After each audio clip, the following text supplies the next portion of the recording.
Hello' friends, কি খবৰ আপোনালোকৰ? আশা কৰিছোঁ খবৰ নিশ্চয় ভাল। আজি যিহেতু ২৬ জানুৱাৰীৰ ভাবিছোঁ আজি মুৰ্গীটোকে খাওঁ।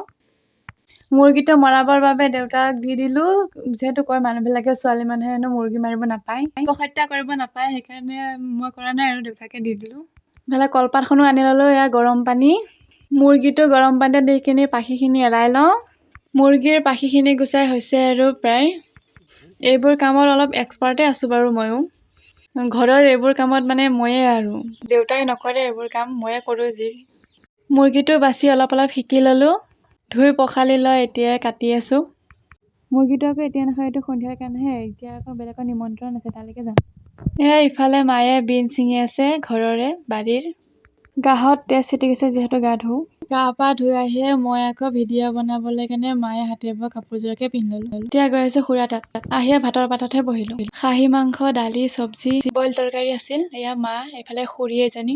ভাত পানী খাই তামোল চোবাই চোবাই পাৰ্চেলটো ল'লোগৈ। পাৰ্চেলটো অৱশ্যে মোৰ নহয়, বেলেগ বা এজনীহে দিবলৈ কাৰণে দিছিলে, তাইৰ কাৰণে চেণ্ডেলযোৰ মোৰ তাত একদম চাজা নাই কিন্তু। ৭ নম্বৰে দিছিলোঁ, বহুত ডাঙৰ আহি গ'ল। আজি বাইকো শিকিলোঁ, দাদাই দুবাৰমান শিকাই দিয়াৰ পাছত আৰু মই অকলেই বাইকখন চলাব পৰা হৈয়ে গ'লোঁ। প্ৰথমবাৰৰ বাবে বাইক চলালোঁ, অকলে চলাব পৰা হৈয়ে গ'লোঁ। আজিলৈ আহিছোঁ, বাই বাই। ভিডিঅ'টো লাইক কমেণ্ট কৰি দিব।